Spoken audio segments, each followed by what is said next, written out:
Hello students, welcome to my YouTube channel Sushma Rajgupta. हम लोग कर रहे हैं BCom second semester business laws. Business laws में हमने लास्ट वीडियो में नया चैप्टर शुरू किया, that is industrial dispute act. ठीक है, इंडस्ट्रियल डिस्प्यूट एक्ट में मशीनरी जो है हम लास्ट वीडियो में कर चुके हैं। आज की वीडियो में हम टॉपिक करेंगे स्ट्राइक्स एंड लॉकआउट्स। चलिए शुरू करते हैं।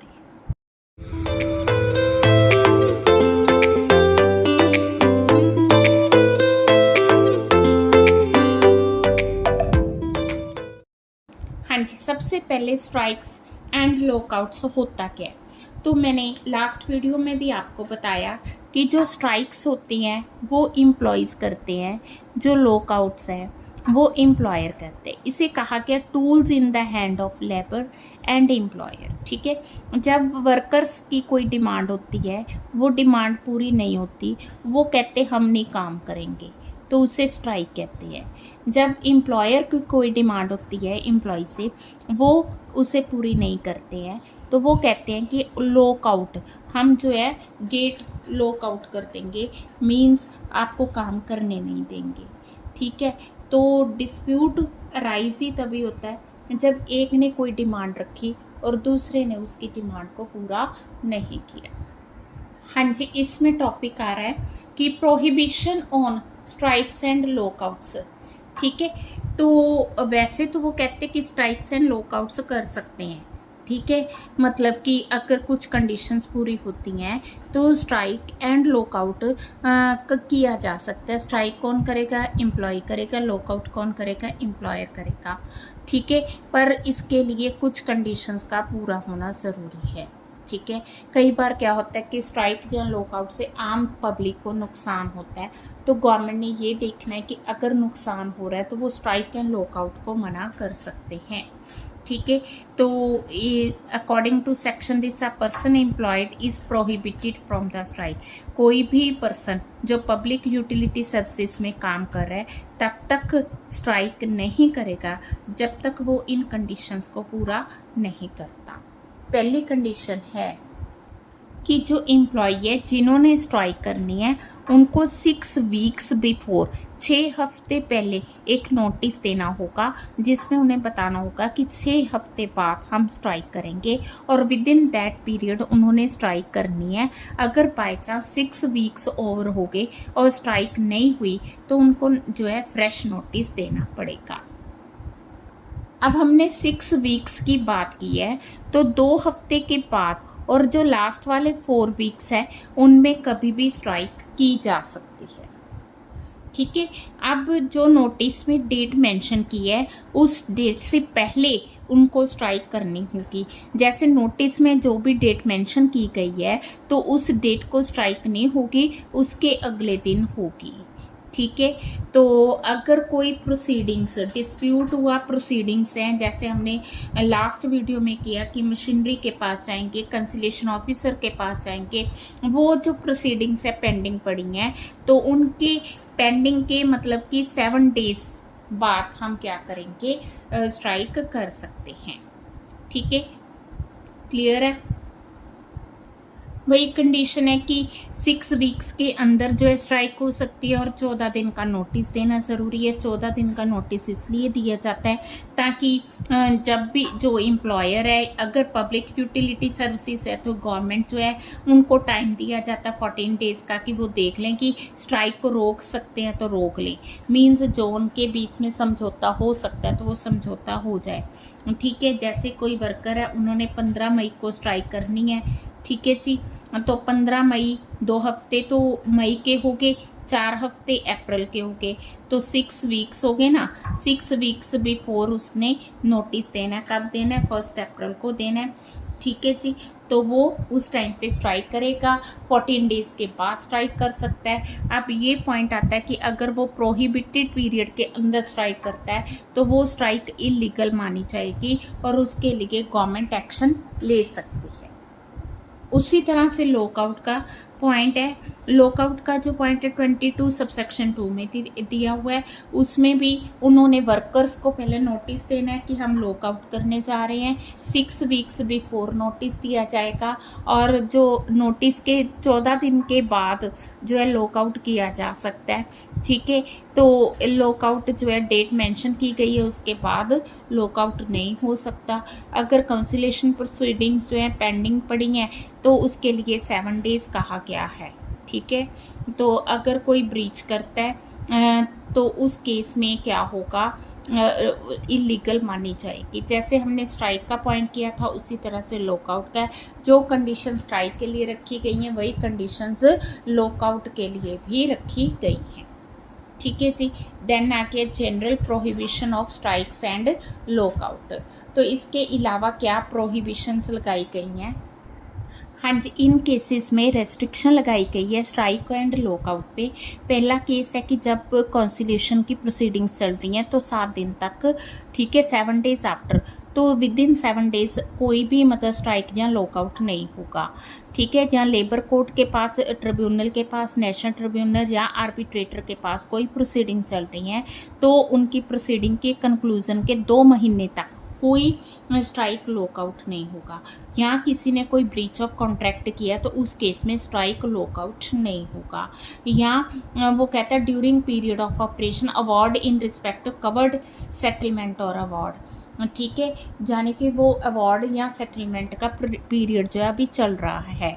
ठीक है, तो अगर कोई पर्सन इसके अलावा, इन रेस्ट्रिक्शंस के अलावा स्ट्राइक या लॉकआउट करता है उसे इलीगल माना जाएगा। ठीक है, इलीगल माना जाएगा। अगर आपको स्ट्राइक या लॉकआउट का पॉइंट आता है अंडर इंडस्ट्रियल डिस्प्यूट एक्ट तो आपने ये सारा कुछ मेंशन करना है। ठीक है, इसके अलावा सेक्शन 24 इलीगल स्ट्राइक या लॉकआउट में कौन कौन सी स्ट्राइक्स आती हैं। पहली वो जो सेक्शन 22 के अगेंस्ट है, दूसरी वो जो सेक्शन 23 के कॉन्ट्रावेंशन है, एंड इसके अलावा जो 10 सब सेक्शन 3 के अंडर अगर कोई ऑर्डर दिया गया उसके कॉन्ट्रावेंशन है, या 10A4A के अगेंस्ट कोई नोटिस दिया गया है तो उसके कॉन्ट्रावेंशन है, तो उन स्ट्राइक्स एंड लॉकआउट्स को इलीगल माना जाएगा। हाँ जी, अगर कोई strike that is not in violation of the provision, अगर वो प्रोविज़न ऑफ एक्ट के वायलेशन में नहीं है तो इसे इलीगल नहीं माना जाएगा। ठीक है, या उसे एप्रोप्रिएट गवर्नमेंट ने प्रोहिबिट नहीं किया। ठीक है, या वो जो स्ट्राइक इलीगल स्ट्राइक के अगेंस्ट इलीगल लॉकआउट हुआ है या इलीगल लॉकआउट के अगेंस्ट इलीगल स्ट्राइक हुई है तो जो बाद में हुई है ना इलीगल स्ट्राइक उसको इलीगल नहीं माना जाएगा। वैसे वो कहता है इंडिया में कोई भी स्ट्राइक इलीगल नहीं है क्योंकि वर्कर्स को फंडामेंटल राइट दिया गया है कि वो अगर उनकी कोई डिमांड है then they can go for the strike. अब हमारा पॉइंट आ गया कि अगर बाय चांस वर्कर्स ने इलीगल स्ट्राइक कर भी दी तो क्या होगा। अगर उन्होंने इलीगल स्ट्राइक कर दी तो वो उस स्ट्राइक के टाइम की वेजेस क्लेम नहीं कर सकते। ठीक है, तो in order to entitle workers to, ठीक है, the strike should be legal, strike legal और जस्टिफाइड होगी। अगर स्ट्राइक लीगल और जस्टिफाइड होगी तो जैसे 1 महीने की स्ट्राइक है तो 1 महीने के उनको वेजेस दिए जाएंगे, पर अगर स्ट्राइक इलीगल है तो कुछ भी नहीं मिलेगा 1 महीने का उनको। ठीक है, अब वो कहता है कि अगर बिना नोटिस दिए कोई स्ट्राइक की जाती है तो उस केस में स्ट्राइक को इलीगल माना जाएगा, तो वर्कर्स को कोई भी उसके वेजेस नहीं पे किए जाएंगे। अब अगला पॉइंट और भी इम्पॉर्टेंट है, अगर स्ट्राइक अनजस्टिफाइड है बट लॉकआउट जस्टिफाइड है तो वर्कर्स को कुछ नहीं मिलेगा क्योंकि स्ट्राइक इलीगल है, और दूसरी तरफ स्ट्राइक लीगल है लॉकआउट इलीगल है तो वर्कर्स को पूरे वेजेस मिलेंगे। गलती किसकी है, लॉकआउट की है, तो स्ट्राइक तो सही है ना, तो उनको पूरी पेमेंट की जाएगी। इलीगल स्ट्राइक पे कोई भी फाइनेंशियल एड नहीं दी जाएगी। अगर कोई इलीगल स्ट्राइक करता है तो कोई पेनल्टी है, देखो, एक तो उनको वेजेस नहीं मिलेंगे, दूसरा उनको सज़ा मिलेगी, इम्प्रिजनमेंट हो सकती है 1 महीने तक की, और उनका फ़ाइन भी हो सकता है। ठीक है, तो दोनों केसेस होंगे। पहला पॉइंट हमने ऊपर किया ना कि उनको वेजेस नहीं देंगे, और यहाँ क्या रहे हैं क्या कि उनकी इम्प्रिजनमेंट होगी और उनको फ़ाइन होगा। अगर कोई पर्सन खुद तो इलीगल स्ट्राइक कर ही रहा है, दूसरों को भी प्रमोट करता है इलीगल स्ट्राइक के लिए, तो उसको 6 महीने की सज़ा या उनको फाइन लगेगा। ठीक है जी। हाँ जी, नेक्स्ट आ गया फाइनेंशियल एड। तो फाइनेंशियल एड तो देनी नहीं है, हमने पहले भी किया। इलीगल स्ट्राइक को कोई भी फाइनेंशियल एड नहीं दी जाएगी। अगर कोई देता है तो उसको 6 मंथ की सज़ा हो सकती है या 1000 रुपये फाइन हो सकता है। हाँ जी, नेक्स्ट हमारा टॉपिक है ले ऑफ एंड रिट्रेचमेंट। सबसे पहले ले ऑफ होता क्या है? ले ऑफ का मतलब है कि जैसे किसी एम्प्लॉयर ने वर्कर को काम इसलिए नहीं दिया, क्यों नहीं दिया? क्योंकि उसके पास shortage of coal, power, raw material था या ब्रेकडाउन ऑफ मशीनरी थी। ठीक है, किसी भी रीज़न की वजह से जिसका नाम मस्टर रोल में है उसको काम नहीं दिया, तो उसे हम क्या कहेंगे? Lay off. ले ऑफ होता क्या है कि जैसे किसी भी ऑर्गेनाइजेशन में, इंडस्ट्री में, जैसे 50 वर्कर्स परमानेंट काम कर रहे हैं, 10 वर्कर्स ऐसे हैं कि जब उनकी ज़रूरत होती है उनको कॉल किया जाता है। हुआ क्या कि जैसे शॉर्टेज ऑफ कोल होगी, पावर होगी, रॉ मटेरियल हो गया, पता लगा कि आज पूरा दिन बिजली नहीं आएगी, तो ये 10 वर्कर्स की ज़रूरत नहीं है, तो उनको काम से निकाल दिया जाता है, तो उसे ले ऑफ कहा जाता है। ज़्यादातर ये इसी वजह से होता है कि shortage of coal, power, raw material, ठीक है, या मशीन जो है ब्रेक डाउन होती है तो भी ले ऑफ किया जाता है। तो फिर रिट्रेचमेंट क्या है? रिट्रेचमेंट का मतलब है कि अगर सरप्लस लेबर काम कर रही है, उस सरप्लस लेबर को इंडस्ट्री से रिमूव करना। ठीक है, उसे पनिशमेंट की वजह से नहीं, क्योंकि उनको लग रहा है कि जैसे हुआ क्या था, जैसे बैंक्स में क्या हुआ था, जब कंप्यूटराइज सिस्टम आया तो कंप्यूटराइज सिस्टम से क्या हुआ कि कंप्यूटर्स ने मतलब कि 4 लोगों का, हम मान के चलते हैं कि 4 लोगों का काम एक कंप्यूटर ने करना शुरू कर दिया। अब जब 4 लोगों का काम कंप्यूटर ने करना शुरू कर दिया तो कंप्यूटर पे तो एक ही पर्सन की ज़रूरत थी, तो 3 पर्सन क्या हो गए? सरप्लस हो गए। उन सरप्लस लेबर को निकालना, उसे रिट्रेचमेंट कहा जाता है। दोनों में डिफरेंस क्लियर हो गया?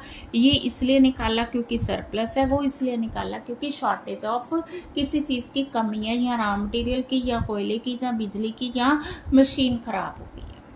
हाँ जी, मैं इसका मेन बताऊंगी, आप लोगों ने रीड सारा करना है। सबसे पहले तो उन्होंने ये कहा है कि इन इंडस्ट्रीज़ को ले ऑफ रिट्रेचमेंट के ये जो प्रोविजंस है उससे एग्जम्प्ट किया गया है।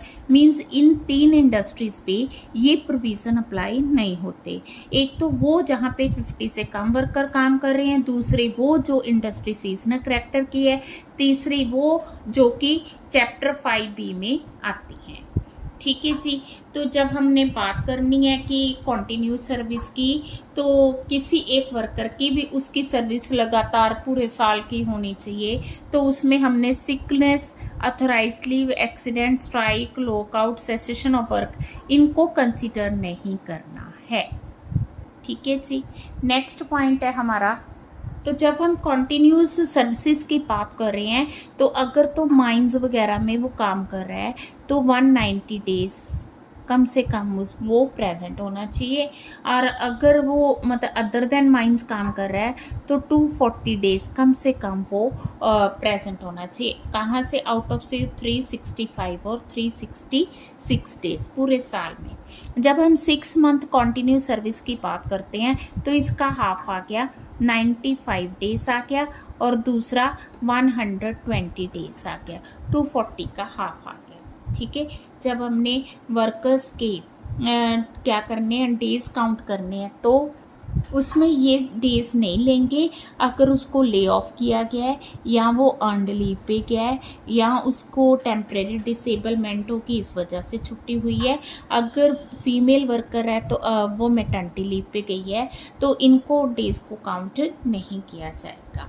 ठीक है। Right of workman, lay off and retrenchment, तो हम पहले देखेंगे कि किन को ले ऑफ किया जा सकता है। हाँ जी, अगर उनको ले ऑफ किया जाता है तो कंपनसेशन भी दिया जाएगा, बट कंपनसेशन के लिए कुछ कंडीशन है। पहली कंडीशन है कि वो बदली वर्कर नहीं होना चाहिए, बदली मतलब किसी की जगह पे नहीं होना चाहिए। दूसरा, उसके मस्टर रोल में नाम होना चाहिए। तीसरा उसकी 1 साल की कंटिन्यू सर्विस होनी चाहिए।